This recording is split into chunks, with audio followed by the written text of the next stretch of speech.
नेपाल सरकार ने Facebook, WhatsApp और इंस्टाग्राम समेत सभी सोशल मीडिया ऐप को रजिस्ट्रेशन करवाने के लिए आदेश दिया था और ठीक 1 हफ्ते बाद उन पर बैन लगा दिया। इस 1 हफ्ते के बाद सभी पर बैन लगाने के बाद हजारों की संख्या में युवा, जिनको जेनजी की श्रेणी में रखा गया है, वे सड़कों पर उतर आए और नेपाल की सांसद पर धावा बोल दिए। पुलिस ने जवाबी कार्रवाई की, जिसमें 20 से ज्यादा लोग की मौत हुई और दर्जनों लोग घायल हुए। यह नेपाल में पहली बार नहीं है जब भ्रष्टाचार के खिलाफ आवाज उठी। पिछले साल भी नेपाल में राजशाही वापस लाने की मांग को लेकर प्रदर्शन हुआ था। ओली सरकार पर अक्सर भ्रष्टाचार और घोटाले के आरोप लगते हैं, जिसका असर सोशल मीडिया पर भी देखने को मिला था। नेपाल में बेरोजगारी दर लगातार बढ़ती जा रही है। वर्तमान में नेपाल के 10.71% युवा बेरोजगार हैं। वहीं नेपाल की महंगाई दर 5.2% है।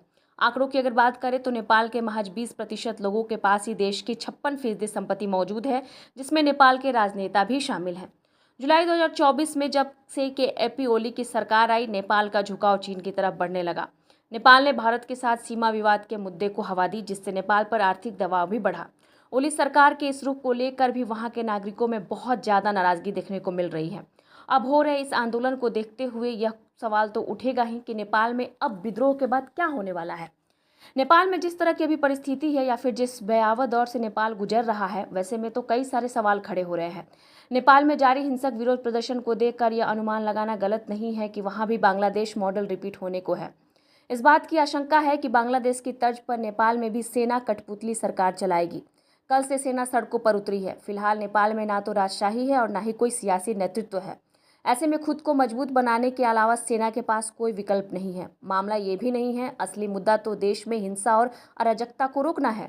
आंदोलनकारी युवा जो फिलहाल नेपाल में अभी मुख्य चेहरा बने हैं, उनका गुस्सा मुख्य रूप से प्रमुख पार्टियों के बड़े नेताओं से है। अब ऐसे में ज्यादातर वहां से देश छोड़कर भागने की फिराक में लगे हुए हैं।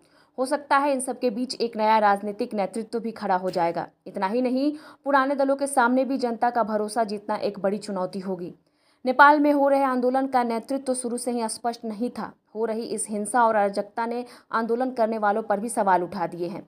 इसका भविष्य कहीं न कहीं बांग्लादेश के छात्र आंदोलन जैसा दिखाई दे रहा है। ऐसे में ये तो कहा जा सकता है कि कुछ युवाओं को सिस्टम में जगह मिल जाएगी, लेकिन ज़्यादातर तो निराश ही होकर लौटेंगे। आंदोलनकारी संसद भवन भंग कर दिए हैं और अब नए चुनाव की मांग उठा रहे हैं। हाँ, ये अलग बात है कि देश में जिस तरह की अभी परिस्थिति है, उसमें चुनाव करा लेना संभव नहीं है। अगर अंतरिम सरकार बन भी जाती है तो परिस्थिति सामान्य होने के नाम पर समय बहुत लंबा लगेगा।